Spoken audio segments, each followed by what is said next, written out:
Salve galera, bom dia, boa tarde, boa noite. E aí, como vai você? Belezinha? Então, nossa aula de hoje é a respeito da óptica geométrica. E quando eu falo óptica, eu estou me referindo ao estudo desse cara aqui, olha, ao estudo da luz, tudo bem? E quando a gente vai tratar da óptica geométrica, eu só estou falando da luz visível. Eu só estou me preocupando com aquilo que nossos olhos conseguem ver. Nós sabemos que a luz ela possui um espectro eletromagnético imenso, extenso. A onda de rádio é uma forma de luz que você não vê. O raio-x também é uma forma de luz que você não vê, tá legal? Aqui na ótica, a gente vai se preocupar apenas com aquela luz que seus olhos são capazes de ver.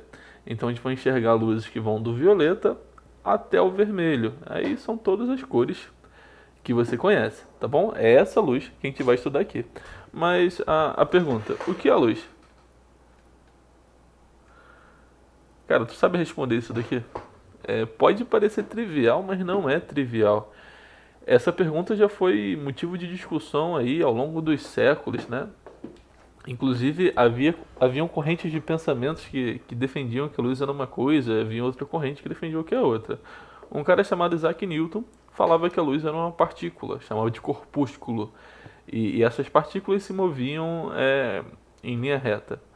Outros caras, há um exemplo do Hooke, aquele mesmo da lei de Hooke da mola, ele achava que a luz era uma onda que também se movia em linha reta. Professor, quem está certo, quem está errado? O que é a luz? É uma onda ou é uma partícula? Cara, os dois estão certos. E quem bate o martelo para isso foi um maluco aí, que nasceu no século. Ele nasceu no século XIX, mas fez bastante coisa no século XX. Ele é um judeu e ele é conhecido por tirar foto botando a língua para fora. Não, ele não é conhecido por isso. Ele é conhecido por ser um gênio da física. Ele mesmo, Naruto. Quer dizer, Albert Einstein. O Albert Einstein, ele fala o seguinte, no seu estudo sobre o efeito fotoelétrico, ele diz que a luz, ela é uma onda e também é uma partícula. Ela assume um comportamento dual. Ao mesmo tempo que a luz ela é uma onda, ela também é uma partícula. É uma partícula que viaja a uma velocidade muito alta. A luz viaja a 3 vezes 10 a oitava metros em um segundo. É muito rápido, tá bom? Então, a luz, você pode considerar que... Qual o nome da partícula de luz? Esqueci de dizer. O nome da partícula de luz é um fóton. Então, um fóton é uma partícula de luz. Ele carrega energia, ele carrega momento, tá bom? Então, a luz pode ser um jeito de você... Você pode pensar que a luz é uma emissão de energia, através de uma partícula, um fóton, que também é uma onda. Isso é muito louco, é complicado, e a gente vê isso melhor na física moderna. Esse curso aqui de ótica geométrica não vai servir para isso, eu não vou entrar em física moderna aqui. E ela se propaga também no vácuo, porque a luz é uma onda eletromagnética, tá? Então, só para a gente recapitular, nós só vamos tratar daquilo que nós conseguimos ver. E há dois tipos de corpos aqui. Existe o corpo luminoso e o corpo iluminado. O corpo luminoso é aquele que emite luz. Lembrando, toda vez que eu falar luz aqui, eu estou falando da luz visível. Apesar de você ser um corpo iluminado, você está emitindo luz nesse momento. Você emite luz no espectro do infravermelho, só que nós não conseguimos ver o infravermelho, tá bom? E o corpo iluminado, ele é aquele que reflete a luz emitida por outros corpos. Então, para você poder assistir esse vídeo, o seu celular, ele tem uma placa, ou seu computador, uma placa de luz aí, ou LED, que deve ser, que está iluminando a tela. E a luz dessa tela reflete no seu rosto e o seu rosto ele fica iluminado. Então o celular é o corpo luminoso e o seu rosto sendo iluminado por ele é um corpo iluminado. O Sol é um corpo luminoso, ele produz luz. E a Lua? A Lua é um corpo iluminado. Se não houvesse o Sol, você jamais enxergaria a Lua. A propósito, se não houvesse o Sol, você morreria. Então o Sol é muito importante. E eu consigo classificar essa fonte de luz, sempre que eu falar de fonte de luz, eu estou falando do corpo luminoso, entre uma fonte de luz extensa ou pontiforme. Então, o Sol é uma fonte de luz extensa ou pontiforme? Uma velinha é uma fonte de luz extensa ou pontiforme? Galera, depende. Aqui, para ser uma fonte de luz extensa ou pontiforme, vai depender do problema que você estiver tratando, tá bom? Então, em relação a uma pessoa muito próximo do Sol, sem que ela morra queimada, tá bom? Aqui está assumindo a distância segura. Olha o tamanho do Sol, olha o tamanho da pessoa. Para essa pessoa, o Sol é uma fonte de luz extensa. Mas para o universo completo, se você se afastar muito do Sol, você vai enxergar ele como um ponto.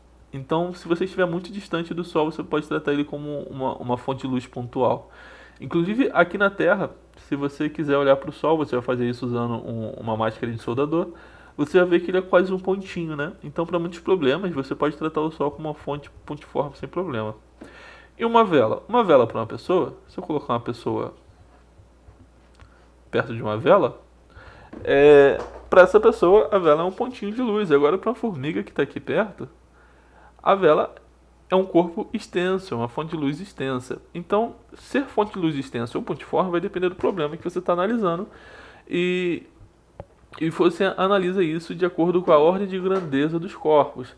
Então, se a ordem de grandeza dos corpos for muito próxima, quer dizer que você tem uma fonte ali de luz extensa. Se a ordem de grandeza de um corpo for muito maior do que a ordem de grandeza da sua fonte de luz, você tem uma fonte de luz pontiforme. E como eu disse, a luz ela se propaga muito rápido, ela se propaga 3 vezes 10 a 8 metros por segundo, é uma velocidade absurda, nada no mundo pode ser mais rápido do que a luz. Isso violaria os princípios da relatividade restrita de Einstein.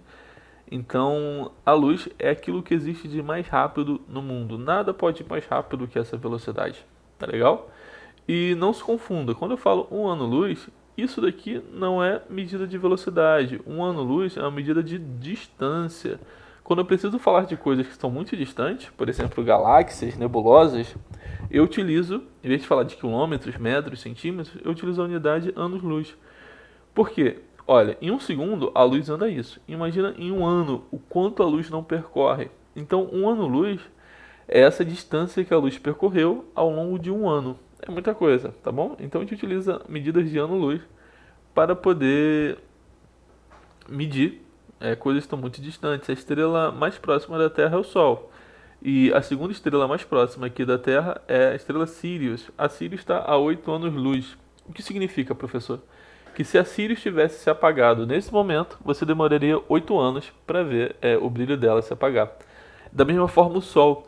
Se agora o Sol explodisse e ele sumisse, se o Thanos roubasse o Sol, o Bu roubou o Sol. Se alguém fosse lá e roubasse o Sol, vamos supor que seja possível isso, e sumiram com o Sol, você só perceberia que o Sol não está ali mais depois de 8 minutos, que é o tempo que a luz leva para chegar até você. Vamos falar agora das cores. Eu vou falar para você que a sua tia Zumira, do Jardim de Infância, te enganou. E as cores primárias não são verde, amarelo e azul. Eu acho que é isso que ela te ensinava. Sei lá. Não, azul, vermelho e amarelo. Aqui as cores primárias, e quando eu falo dessas cores primárias, estou falando sempre das luzes, tá bom? Não confundam. As cores primárias que você aprendeu, elas são primárias para pigmentos, para tintas. Para luzes, as coisas funcionam de uma forma um pouquinho diferente. Então, quais são as cores primárias? As primordiais é o verde, o azul e o vermelho. Há nomes para isso, é magenta, ciano e sei lá. A luz verde, isso daqui é um padrão RGB, Red, Green, Blue. E você pode montar qualquer cor que você conheça usando essas luzes, a verde, a azul e a vermelha. Então, se eu quero formar, por exemplo, o branco, como que eu faço, professor? O branco são todas as luzes ligadas ao mesmo tempo. Se você for numa casa de show ou alguma festa que há luzes, você vai ver que as cores que eles utilizam são essas, azul, verde e vermelho. E brincando com essas cores, eles formam novas cores ali. E se você perceber, quando juntam essas 3 cores, há a luz branca. E o preto? O preto eu não tenho nenhuma cor, não há luz. Se eu quero formar o preto, é só eu desligar todas as luzes que eu Forma o preto. Professor, eu quero formar o amarelo, como que eu faço? Eu vou te ensinar aí, tem um aplicativo maneiro que a gente consegue fazer isso. Para formar o amarelo, você vai ter uma mistura de verde, azul e vermelho, e você vai conseguir fazer. Eu quero formar o roxo. Você consegue também misturando essas luzes. Tudo bem? Quando eu falar agora de raio de luz, você vai entender raio de luz como a trajetória da luz. Então, um raio de luz é a trajetória que a luz fez, que a luz percorreu. E um feixe de luz é um conjunto de raios de luz. Então, quando tem uma lâmpada aqui, essa lâmpada ilumina a parede. A luz teve que sair daqui para ir para cá, certo? Desse pontinho luminoso aqui saem infinitos raios de luz, saem muita coisa, é incontável, né? Então, se eu pegar essa distância que a luz percorreu até aqui deixa uma trajetória, e essa trajetória eu chamo de raios de luz. E falando dos meios que a luz ela pode percorrer, a luz ela pode passar por meios que são transparentes, translúcidos ou opacos. Então, no meio transparente, a luz ela passa sem problema. Por exemplo, o ar. A curta distância ele é um bom meio transparente, né? Então, se eu tenho você aqui e eu aqui, como que funciona? Como que você me enxerga? Olha, o sol me ilumina, o raio de luz reflete em mim e vai até você e você me enxerga do jeito que eu sou. Por isso que o ar aqui é um meio transparente. O que seria um meio translúcido, professor? Eu estou aqui e entre nós a água. Nós estamos nos vendo por um aquário, certo? O sol, ele me ilumina, a água, a luz reflete em mim, vai até o aquário, mas ela muda de direção aqui ao longo do caminho e chega para você não do jeito que eu sou. Então esse meio que deixa as coisas embaçadas é conhecido como meio translúcido, e o meio opaco é o meio que não permite a passagem da luz, por exemplo, na parede. Quando o sol me ilumina, a luz reflete em mim, bate na parede e não chega até você. E aqui eu tenho um meio opaco. Então, o que aconteceu fisicamente foi... pode acontecer, né? Refração é quando há mudança na direção da luz, então no meio translúcido é o que ocorre. Reflexão e absorção ocorrem nos meios que são opacos, né? Um espelho, ele vai refletir a luz, reflete o raio de luz. Ou ele pode absorver a luz, é por isso que quando você sai na rua, uma blusa preta, você sente bastante calor, porque o preto ele absorve bastante a luz. E como que ocorre a cor de um corpo? Eu te falei que a luz branca ela é a soma de todas as cores, certo? Então, se eu incido luz branca, no branco há todas as cores que existem, certo? Como que eu enxergo um corpo negro, um corpo preto? Na verdade, você não enxerga. Como assim você não enxerga? Imagina que aqui chegue a luz branca.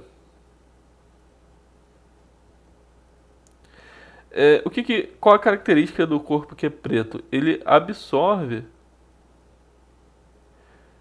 todas as cores. Todas as frequências de luz que chegam aqui, ele absorve. E o que você enxerga? Você não enxerga, porque nada reflete e volta aos seus olhos. Então, um corpo que é preto, ele absorve todas as cores. Você não enxerga nada. Você nunca enxergou o preto. O que você enxerga é o que está em volta dele. Porque o preto é a ausência dessa reflexão de luz, certo? Diferente do branco, olha. Imagine que aqui chegue a luz branca. E eu estou enxergando esse corpo como branco. O que aconteceu aqui? Ele está refletindo todas as cores que chegam. Ele reflete todas as cores.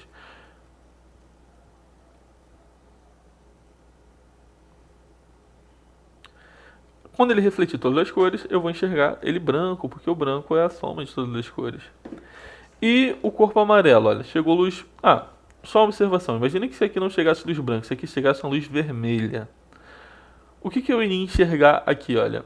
Eu iria enxergar esse corpo sendo vermelho, tá bom? Porque ele reflete todas as cores. A única cor que chegou foi a vermelha, então ele vai refletir o vermelho. E o amarelo? Como funciona a cor do amarelo? Ó, chegou luz branca.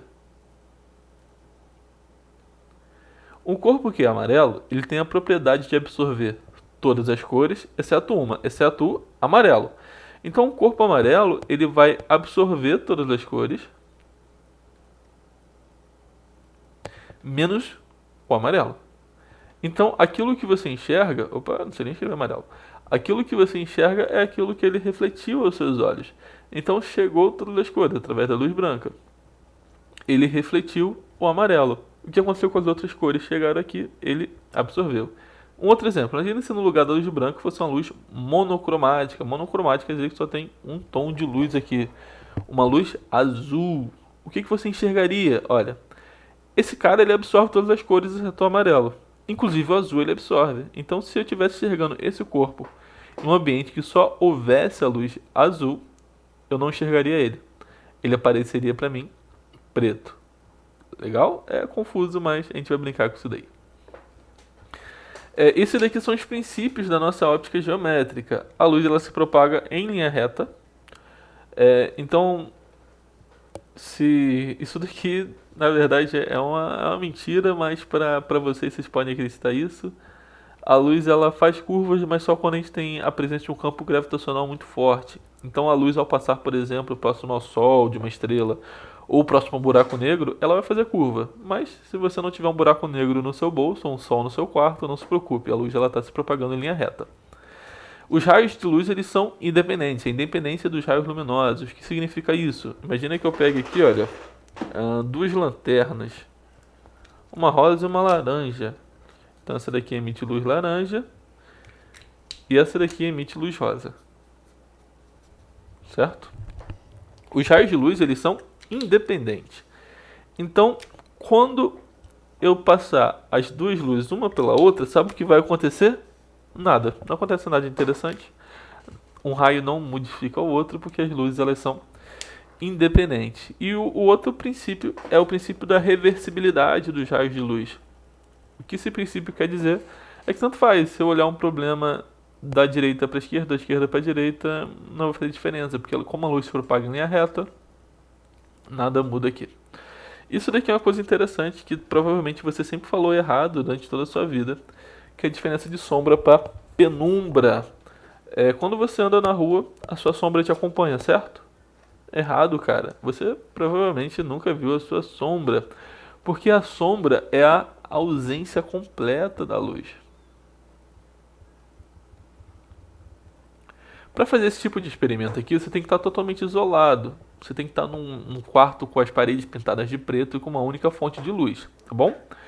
Então imagine que eu tenho aqui, olha, uma vela, um objeto opaco na frente dela. Eu vou ver como que essa vela se projeta esse objeto na parede. Há uma certa região que não adianta o que eu faça, que a luz da vela não vai conseguir chegar. É essa região aqui. Essa região daqui, ela possui uma sombra absoluta, não chega a luz. É um preto completo, não há luz.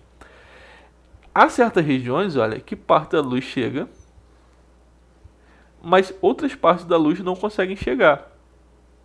Essa região aqui é conhecida como região de penumbra. Então, tá vendo aqui, olha, aí no vídeo. Isso daqui não é uma sombra, isso daqui é uma penumbra. Porque parte da luz consegue chegar, que tá aqui no minha lanterninha, olha. Chique bem. Parte da luz chega e parte da luz não consegue chegar aqui. Aqui eu tenho uma região de penumbra.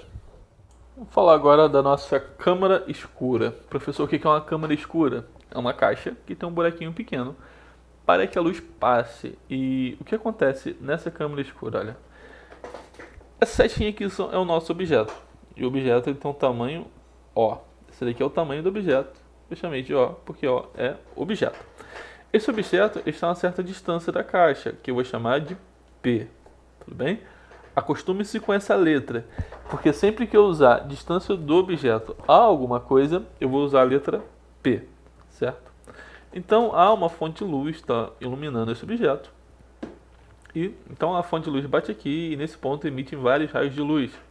Só que apenas um raio de luz que sai desse ponto vai conseguir chegar aqui na caixa. Por quê? A luz ela se propaga em linha reta, né? Então vai passar. Apenas esse raio de luz consegue chegar aqui na caixa. E da mesma forma, nesse pontinho, apenas um raio de luz, deveria ter pego uma régua, consegue chegar aqui na caixa. O que você vai ter? Você vai ter a imagem aqui, olha, tá vendo esse ponto que antes estava em cima? Agora ele está embaixo. E o ponto que estava embaixo agora está em cima. A imagem do objeto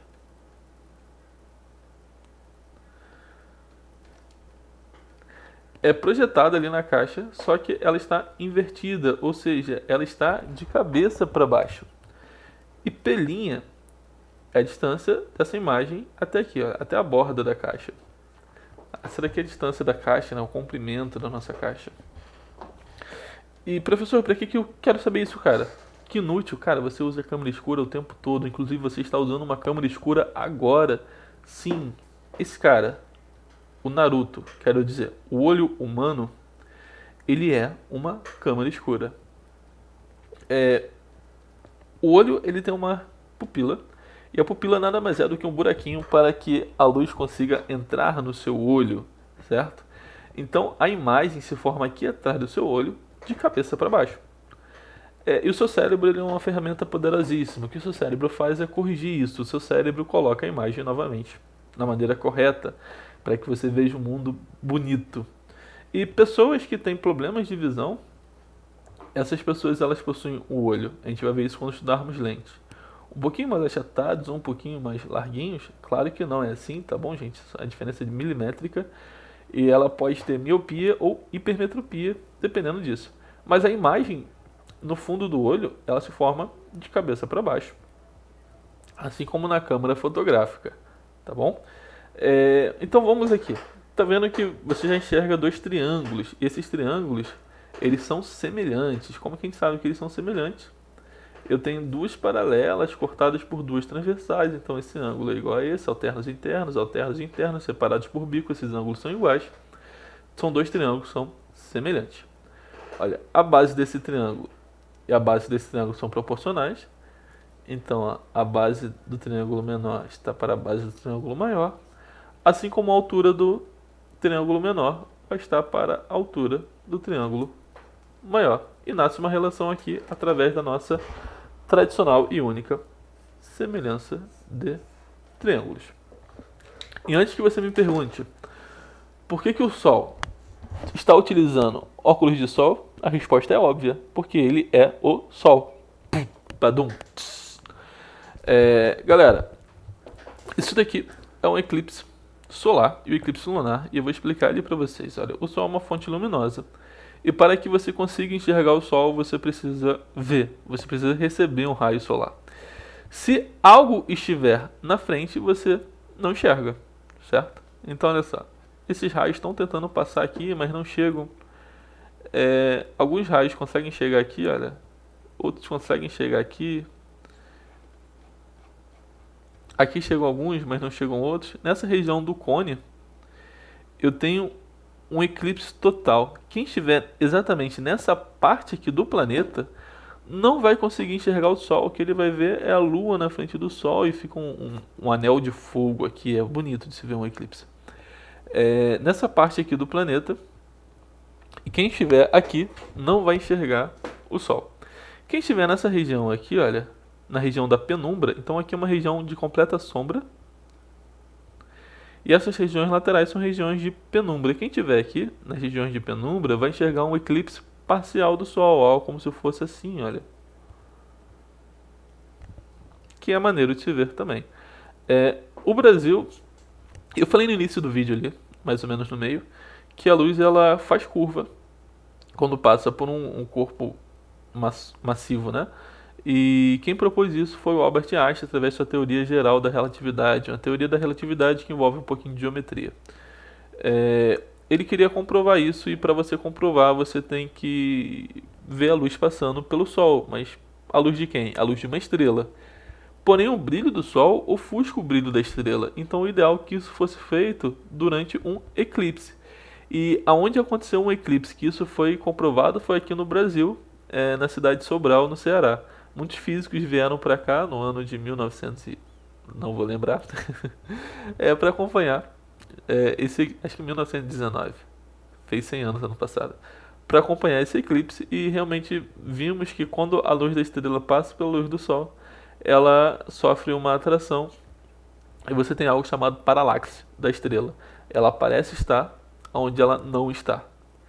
E como funciona o eclipse lunar, professor? Aqui é o mesmo esquema, é quando a luz do Sol não chega à Lua, mas quem fica aqui na frente dela é o planetinha Terra, né? Então a luz do Sol não consegue chegar aqui na Lua e que para que você enxergue a Lua, você precisa que o Sol a ilumine, não elimine, tá bom? Se o Sol eliminar a Lua, fudeu. Brincadeira. Você precisa que a luz do Sol chegue até a Lua para que você consiga enxergar. E como a Terra está na frente, o que você enxerga aqui é a sombra da Terra na Lua. Tá? E como a Terra é plana, você tem a Lua. E você vai enxergar essa sombra aqui, olha. Galera, isso daqui é brincadeira, tá bom? Vou colocar algumas animações aí pra gente brincar. Mas antes disso, vamos fazer algumas questões. Vamos lá. Essa primeira aí, questão 11. No vácuo, a luz se propaga em linha reta. Beleza, verdade. Então a 1, ok, verdadeira. Vou anotar aqui pra gente não esquecer. A segunda, em qualquer circunstância, a luz ela se propaga em linha reta. Não, olha, quando a luz passa por dentro de um aquário, por exemplo, ela muda a sua direção, né? Então ela não vai se propagar sempre em linha reta. A 2, ela é falsa. Nos meios transparentes homogêneos, a luz se propaga em linha reta. Verdadeiro. É por isso que você me enxerga do jeito que eu sou no ar. E a 4, ao atravessar a atmosfera terrestre, a luz se propaga em linha reta. A 4 ela é falsa. A gente vai ver isso. A luz ela sofre um desvio. Tudo bem? Então a resposta para essa daí é a letra B. Somente a 1 e a 3 estão corretas. Vamos lá, fazer essa questão. O esquema representa o corte de uma câmara escura de orifício diante do qual um corpo luminoso AB de 40 cm de comprimento. Considerando A, que é a distância do objeto à caixa, nosso P, 100 cm e B, 20 cm, qual é o comprimento da imagem? É isso que ele quer saber. Então vamos fazer esse desenho.